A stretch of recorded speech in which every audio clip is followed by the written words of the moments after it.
All right, back here at the Progressive Auto Sales Arena. It is 5-2 right now for the Flint Firebirds. It's really 20-9. Yeah, shots on goal. Yeah. Well, and, not off to a bad start. I mean, Flint got the first goal. The Sting came back right away, and it was kind of back and forth there for the first 10 minutes of hockey going on here. Things were tied up. Exciting as heck. 100%. And it was well done. And I think I don't know about you, but I felt watching like, wow, they've come to play hockey. Here we go. Absolutely. And then the wheels fell off. The Flint Firebirds skates fell off. Showed up. Ice thawed. I don't know. Whatever. Well, you saw me just a moment ago talking to Sam Bitton from the players' bench there, and he kind of said it too. He goes, I don't know why, but our second period seemed to come out harder. Well, hopefully we can do that for you folks. Like he understands what's going on. Well, and he had a couple of good shots. Like he had a couple of good chances. And he had an assist. His assist on one of those goals. Yes, he did. No, the first 10 minutes, great hockey. Good intensity. We played some good defensive strategies. You know what I mean? We were playing in the forward zone, taking some good shots. Odd man rushes, couple of, you know what I mean? Yeah. We took advantage of a power play, which is, that is not typically one of our strengths. No. It was all things were pointed in the right direction. What changed? I don't know. It's a chippy game going on out there, right? You can see the frustration on both sides. When a team that's not expected to play well does, and a team that's expected to play well doesn't, you get frustrations from both ends, and you see a lot of jersey grabbing and stick holding and, rubbing them out in the corners, and so there's certainly plenty of that going on. I think we've done well to kind of hold our emotions in check a little bit. Our tempers have not flared as we at this point, but we can't. What I don't want to see happen is people turning around and going, "Oh, look, we changed to Goudreau and things got better," and because we can't blame this on Langer. Truthfully, it was defensive issues altogether. Odd man rushes, the whole 9 yards, 20 shots on goal. You know what I mean? Like in a single period. And a lot of that in the second half of the period because we were outplaying them for the first 10 minutes of hockey. I think that what changed was, they went hard at Langer and defensively we just didn't deliver. Went really hard at Langer. Like, it went really hard. Not just hard. Like they attacked. 100%. Really, and there was a lot of picking up on the rebounds and getting it back at him, and it just. Well, and not they were only beating that, him up. Sure they were because he was.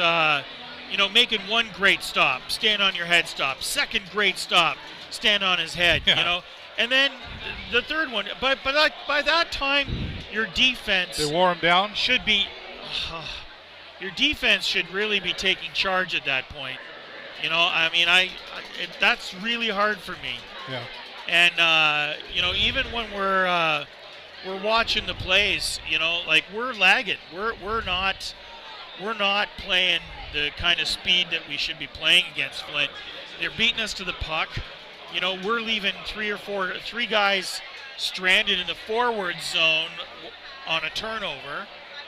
So we're giving them far too many odd man rushes, and they're taking advantage. They're a good team. Let's take. Give them that kind of advantage. Let's talk about Ashton Reeser being back out there. Are you seeing what you want to see from him, or is he still feeling it out? Do you think? I think. You know what? Nothing so far in terms of. I've noticed him because he's a big fella. Right. But there's nothing really stand out. I think he's played good hockey. But I haven't seen anything really super stand out from him yet. So, and that's okay. When you're away as long as he has, you can't expect him to come back in and be 120%. It just doesn't happen that way. Well, it'll be 100%. Well, I think, health-wise, I think he's probably closer to 100%. But, this is a fast game. You got to get your groove on. You gotta find that again, And when you're away for that long, it's just hard to be in that zone, right? Were you surprised when they made the switch in the goal? No, I'm not as surprised at all. I mean, again, I'll say it very clearly. We have two really strong goaltenders. We really do. And, you don't want to leave a goaltender that's, being inundated out there any longer than you really need to, because it's not good for his ego. I mean, truthfully, I don't think Langevin played a bad game. I think the first goal was kind of fluky and maybe rattled him a little bit. Yep. And that sort of showed. But then we haven't put any defense in front of him, so you can't really look at him and say, look, you let in 4 goals, you big weenie. It just doesn't work that way. Right. It's a team sport for a reason, and he's... Fair enough. And he made in the shots that he faced, he made some really, really, really strong saves.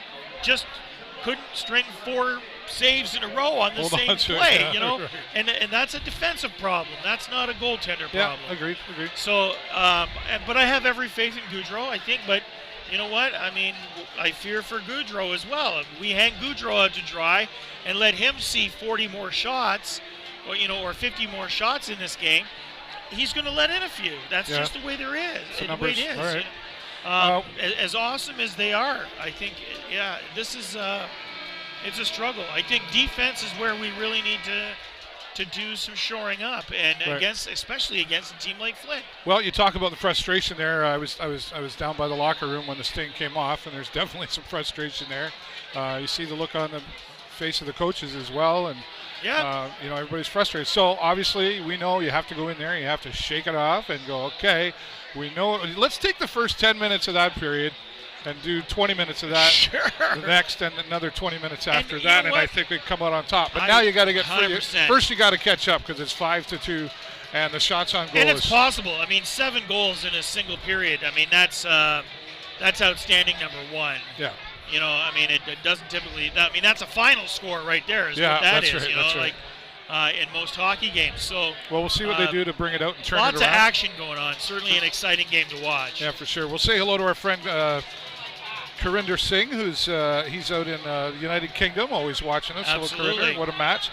He says what a match, so I'm guessing you're watching from somewhere in the United Kingdom. I don't know. You can stream it, eh? Online, yeah. OHL Live? Yeah, absolutely. 100%. And our friend Danny Cochemilio says, hello, boys. Happy Family Day. And Family Day it is. It is sold out here today. I'm told. So sold out capacity here today, which is awesome. Yeah. And seeing a lot of the Flint Firebirds fans here as well. I got my whole family home for the weekend, too, eh? Okay. Oh, and Kelly's out there, too, saying you can listen online at chok.com. Sure you can, that's right. absolutely. So Lee Cunningham and Pat up there. The web. Great place to listen to, actually. And we got some happy fans here today. Yeah, friends they're Sioux fans. We don't like to listen to them. Are they? No, yeah. Oh, you don't know? Yeah, I do know. I know them. They're friends of mine okay. From so work, Sioux fans in the house because Danny showed up. I know, right? Right. Danny's got friends in the stands. And we're really busy over here because Gateway Casinos showed up beside us here. Yep. And they're giving away free stuff. I know. I got my $10 of free play. Did you get that? Because I got a 2-for-1 buffet. Starlight Casino. Not that I need another buffet. No, I got bribery money here. Hang Danny. on a second. No, I got mine here. Right, you see? $10 of free play. There you go. Woohoo! Going to win the jackpot. I know. All right. Well, we'll hopefully see some changes coming out in the next 20 minutes. Again, we heard Sam Bitton talk about what they need to do, and the message going to the locker room is just basically turn it around, and they really want to give a good show out there and bring a win for everybody that's here. Well, Sam's got some good play going on, so I mean, hopefully he's cheerleading in there right now for him, because he certainly has had some intensity in this game. It's been nice to see. Yeah, well, and it's tough to change that whole Sure it is. momentum that you don't have. What you need is a catalyst. You need that one moment that just happens. And I think another thing that I think is very curious about this particular game so far is that the referees seem to have put the whistles in the back pocket, right? Yeah, and you like and that. They're no, yes and no. Do you know what I mean? I like You're just never happy, Jay Peckham. That's not entirely true, Dave Burrows. I know what I mean. don't like about they have it, to be in control, and they got to keep an eye on the safety absolutely, issues. because what will happen is, I mean, the dangerous thing of them literally putting the whistle away is that guys get to think that they can get away with pretty much anything, and then that's when injury stuff happens, right? You gotta set the tone that says, you know, the really dangerous stuff, guys, we're going to call that for sure because we don't want anybody getting way out of hand here. You know, you have to do those things. You can let some of the minor stuff go on, but, man, they're letting some major things go, you know. There's a lot of interference, a lot of stick holding. And we're not necessarily innocent, but I would say that the balance right now is certainly in Flint's favor. Can you give them that, wrap it up. That's a wrap it up symbol. Wrap it up the symbol. stinger back out on the ice, and we kind of got to go back to that. 43 seconds. All right, 5-2. We'll be back. Jay Peckham will join me again here after the next period. Hopefully some more positive things. Yes. Look for the smile on his face. That's all you need to know right now. For the show live on location, I'm David Burrows once again, and this is my good friend Jay Peckham. Go Sting, go!